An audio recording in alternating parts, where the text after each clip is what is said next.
return 1 and 0 otherwise. And this is just an extra operation you can do at any point. So can you prove that this language, halt epsilon, is decidable by our Oracle machine?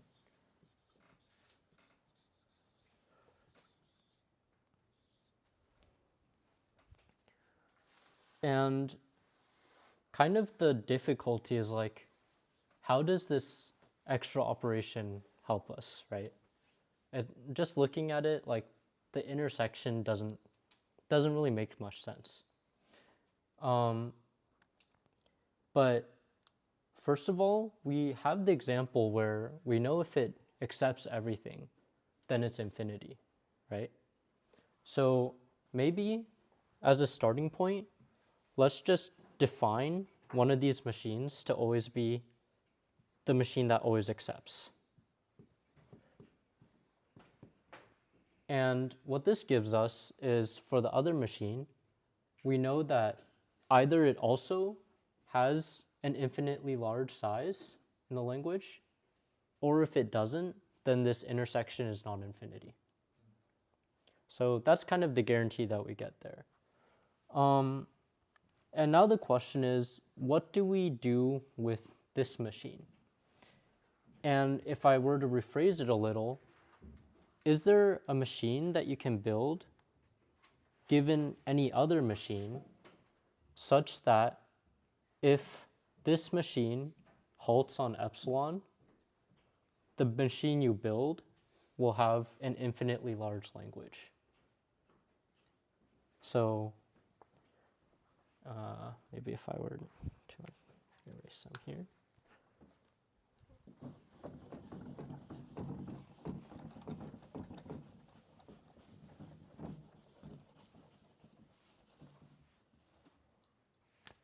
So can you build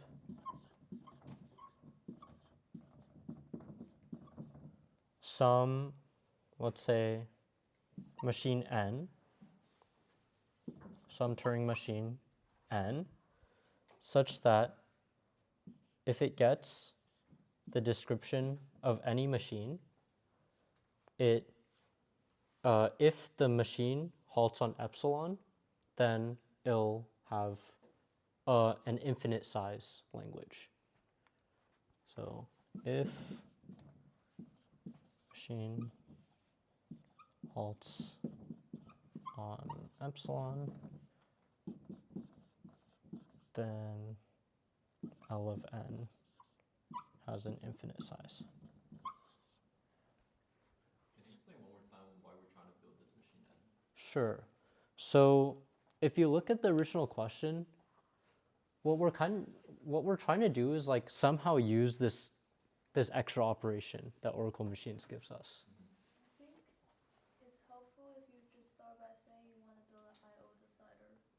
Or yeah, that's what I call an Oracle machine, but that's what I called it here. But yeah. I mean, your n is basically the decider, but it's an I/O machine, right? Oh yeah, yeah. So essentially, what the problem is deciding some language, right? And you have this special type of machine that's supposed to be able to decide this language somehow. Sorry if that wasn't clear, but the question is, can you use this special type of machine to decide this language that we've already seen? And what we can do is make some guarantees about what one of the inputs to the machine has to be, so that we can find some examples for what the other input has to be. So what I did was make one machine accept every input. And now L of M2 has infinite size, right? So the only way that this first condition returns 1 is if L of M also has an infinite size. So going back over here, if we can find a way to always return 1 if it halts, then we've basically made our decider, right? We can just say, oh, if it returns 1, then like accept. If it returns 0, then reject. So how can we always return 1 if we know that L of m has to be infinity? And then kind of related, if L of m has, or if that machine has to be infinity, then how can we like kind of translate that from the original machines, any arbitrary machine halting on epsilon?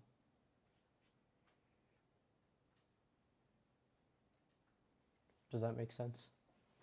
You're doing the same as proving you're building a decider, but you have an extra oracle you can call, and you know that oracle is going to be true. You don't have to worry about oracle looping because your oracle is always going to return 1 or 0. Yeah. So, yeah, what do you guys think for, Sorry, I don't want to cut you off. go ahead. So would we try just running m? If we're talking about n, Mm-hmm. And n is our would-be decider if it works out. Right. But can't we just run m on epsilon? Sure. So let's run m on epsilon, And 3 things could happen. and either it loops, it accepts, or it rejects, right? So let's take the case that it loops. So if it loops, then that means that this whole machine doesn't accept anything, right?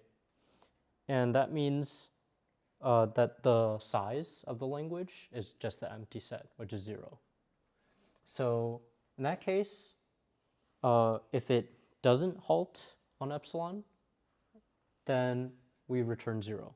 So far so good, right? Our decider works. It returns 0 when our machine doesn't halt. Let's look at accept now. So if the machine does halt, what do you want it to do in order for it to return 1?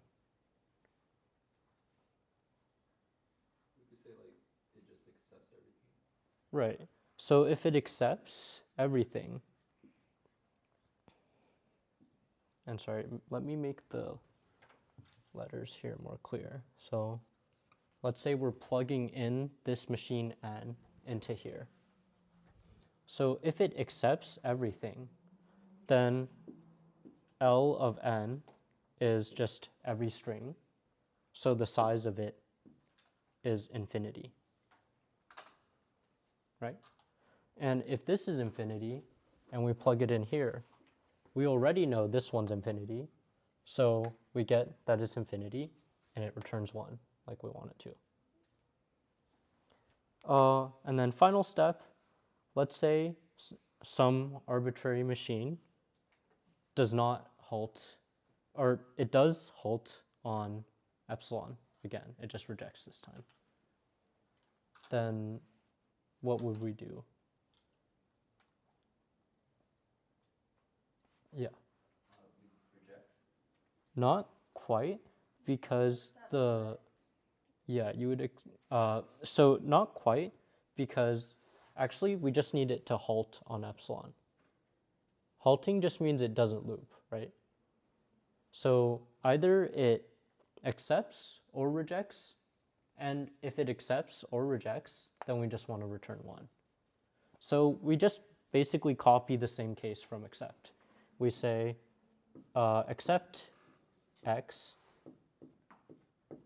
and that means that the size of our language is again infinity. Yeah. And then I just wanted to ask, like, Mm-hmm. were we told specifically that like return 1 means it accepts and return 0 means reject? Or did we have like the freedom in choosing that? You have the freedom in choosing that. Okay. So you could come up with a different setup, and that would probably still work. This was just like the easiest way I found to explain it. Yeah. So that's 4A. that's given this special type of machine, can you decide a language using this machine? So it's kind of complicated, but you can see like, oh, if you make some assumptions about one of the inputs, then for your other input, you can prove that it'll always work. So if your random machine loops, accepts, or rejects, then you'll always return the right number. And then from there, you can make a decision. Clarification, Yeah. how do you formally apply the oracle? There's a page of description on it. What it says is like, there's one work tape Yeah, and I know how two. I know how the oracle works, Uh-huh. but your end Uh-huh. machine is not the decider yet.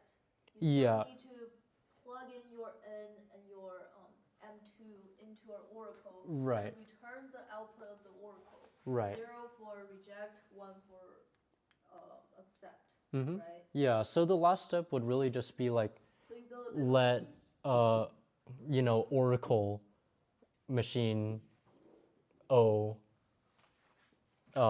take in some input, which is N, the thing that we just had, and then any other machine,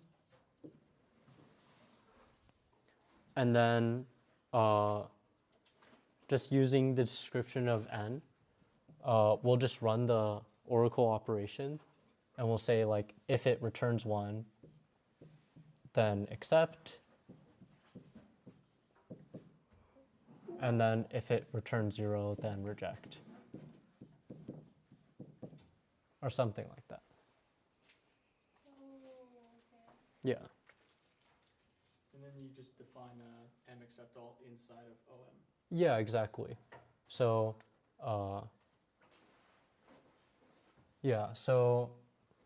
you just like in here somewhere, you just have let M accept all be the machine that accepts all. Yeah.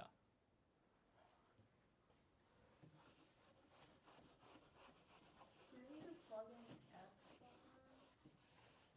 somewhere? Technically, the input of X doesn't actually matter.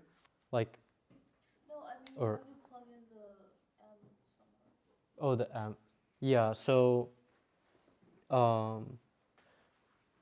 to rewrite this, let's just say N takes in some input X and then just ignores it. And then it only does operations by simulating what M does on epsilon. So, like, technically it can, any Turing machine can simulate like another Turing machine. And the way that you have to like formalize it is a little awkward just because of the setup of the problem and having to take in some input. So if you were to write it formally, N is a Turing machine that takes in some input X, but actually the point of it is just to simulate what some machine does on the input epsilon. No. So- I mean your M is a variable, because the decider you're Uh-huh. building, you should be able to plug in any description of a Turing machine. Right. So the X is your Turing machine description, Uh-huh. and your M inside of N should be the machine that's described by X, right? Yeah, exactly. So you're supposed to like plug in X to N when you're like calling the oracle. You're supposed to have a version of N that specifically works on the M that's described by X. Yeah, that's true. So yeah, how, so- how did you like formalize that? I didn't actually formalize it. Oh, It was just like the conceptual. okay, Yeah, gotcha. but if you were to sit down, I'm sure it would be like pretty straightforward. Okay. Okay. Another one that was also on here. Let me just erase this now.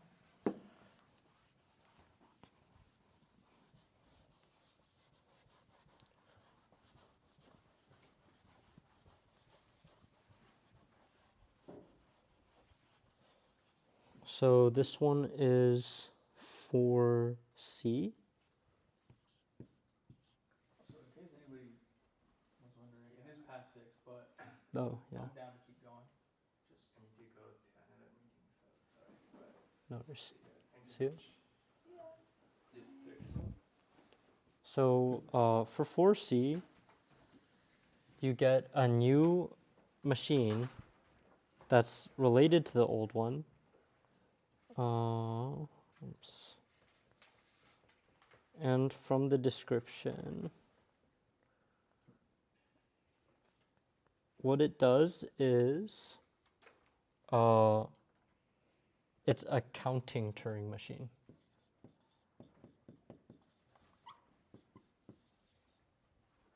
So there's more description about like exactly how it achieves this, but essentially, if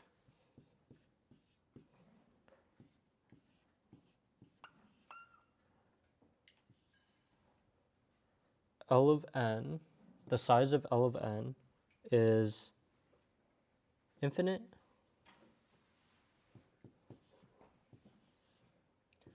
then you output a special symbol, like infinite symbol. And then if, like otherwise,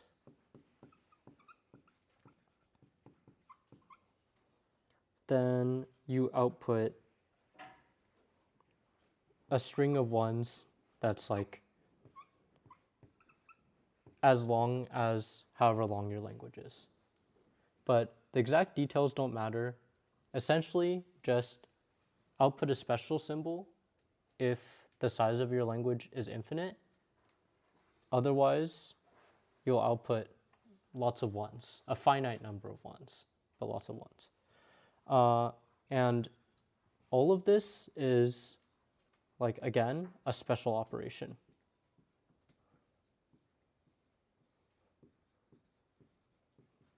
So forget about the operation that was allowed in Oracle. Yeah, right? forget about that one. You get a new special operation, and otherwise it behaves the same as a Turing machine. But if you'd like, you can run the special operation. Gotcha. And what it asks is, can you prove that the following language is decidable by this counting Turing machine? So we'll call it L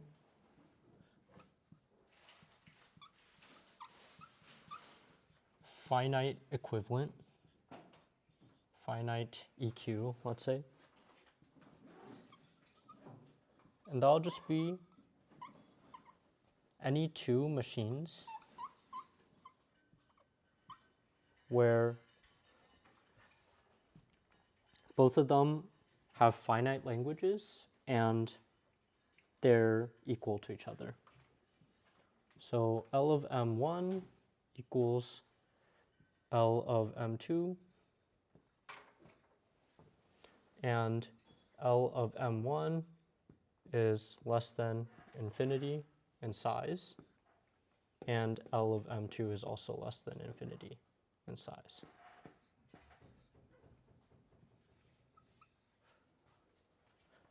So the question is, how do you use these special machines to prove this language is decidable? So what do you guys think? Yeah. First, check if both are finite. If both are finite, you keep on enumerating the outputs one by one. Okay. If any one of the output doesn't match, then reject. If up until that finite number, L of n, Mhm. you were able to match like L of n outputs, which you eventually will, then accept. Right. So the first part of that was just actually run the special operation on both of these machines, right? So let's say you have Turing machine A and Turing machine B. Inside of your decider, let's say your decider, which decides on some Turing machine description A and some Turing machine description B. So you have two Turing machine descriptions, and let's say that you first of all just use your decider inside here, your counting Turing machine, to get the output.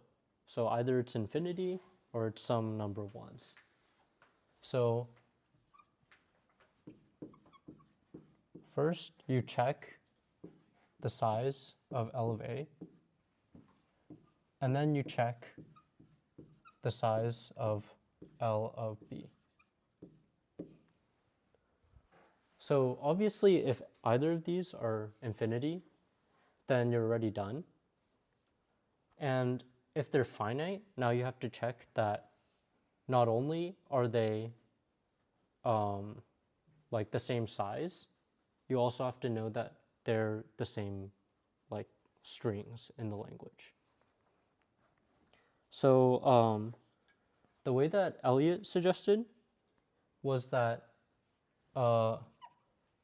let's say that, okay, so let me just move this down. So if either is infinity, then you can just directly reject. Now the question is, you know both of them are not infinity. How do you know if they're the same? Can you check if L of A is equal to L of B? And what Elliot said was, well, if you know the size is already finite, then why don't you just go through, and this is what I'm interpreting, why don't you just go through all the strings and check if the machine running on that string, so A running on that string, accepts, and also B running on that string accepts. And you know, like, that has to, you only have to do this a finite number of times. Like, let's say that you found out the size was both 5. So you know there's only 5 strings you have to check. And eventually, after you've seen all 5 that each of them accepts, just compare if they're equal. That's one valid way to do it. Okay.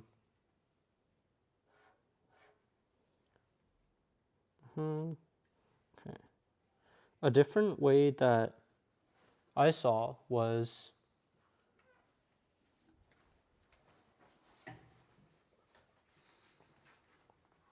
constructing a new machine. Let's call it C. So let's let C be defined.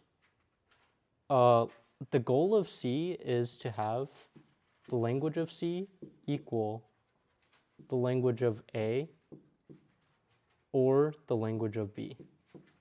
And the reason for this is, let's say you have in sets, let's say you have L of A is like a set and L of B is another set. If L of A or L of B, which is like anything that's in either set, is the same as the original, then you actually know that L of A is equal to L of B. If that makes sense. So basically, if L of A and L of B are in fact the same set, then taking the union of both sets is just still the same set. So if you were to make... No, you're not allowed to refer to the language itself. Which I language think was in that? office hour he said you are not allowed to just say language of M, right? Oh yeah, so you can't like directly do this, right? Yeah. But what you can do is instead say if A accepts and B accepts, then also accept. Yeah, you do have to use triangle scheduling for that, or else there might be loops. Right. Or actually, it's fine if there's loops, because like let's say A loops, then it means they don't both accept. No, if your A loops, Uh-huh. then your C never does anything. It never rejects. Oh, it, on or other something like strings you mean? Or What? on other strings you mean? Or that. Like if you feed S into A and B, right? Mhm. You want to see if their results are the same. Mhm. If one of them loops, your C never rejects. Your C also loops. That's not a decider. Your decidability, whatever machine you build, have to end. It has to fall. Yeah, but actually C is not the decider. It's like another machine inside the decider. Oh, okay. And then I'll use it further. Yeah. Oh, okay. Yeah. Cool. So if A accepts and B accepts, then you'll also accept. And that just means that language of C has the size of, or language of C is just exactly their union.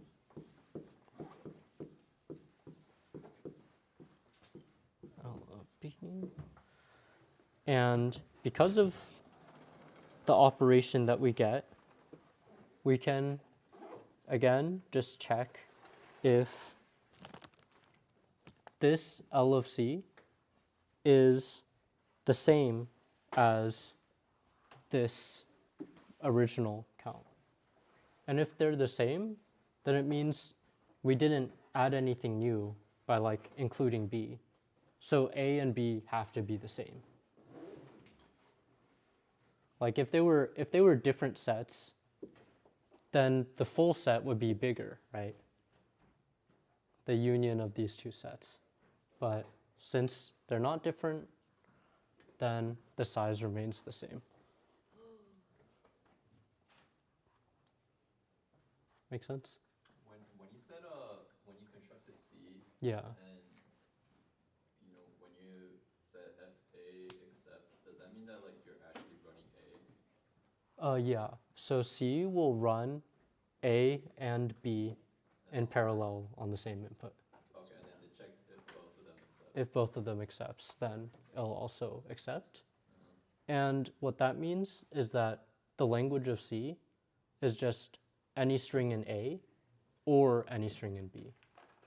Or, sorry, the language of A should be, wait. It should be if A accepts or B accepts, sorry. And in that case, you would need the triangle scheduling. But if A accepts or B accepts, then the language of C is anything A or anything in B. And that means that you can directly compare the size of A to like this bigger size, or what should be a bigger size. If it's the same, then you know by including B, you didn't add anything new.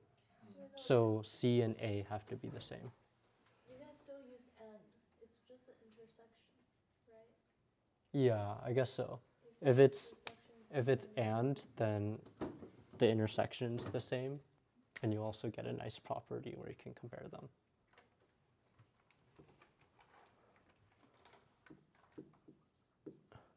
But either way, I guess. Regardless, like, if A and B are different, then some, either union or intersection, will give a different size. And if they're the same, then it should give the same size. And that's kind of how you can use this special operation. Genius. Wait, and then we're able to find out if they're the same size because like the special operation outputs Yeah. or like however many one, but like that like the number of one is like the size of The like language, yeah. So if it outputs the same number of ones, then you know they're the same size. Yeah, exactly. Genius. Right. Genius. We're all geniuses. We're Okay. all geniuses. Next time we nail this exam. the t-shirts. Yay. Thank you,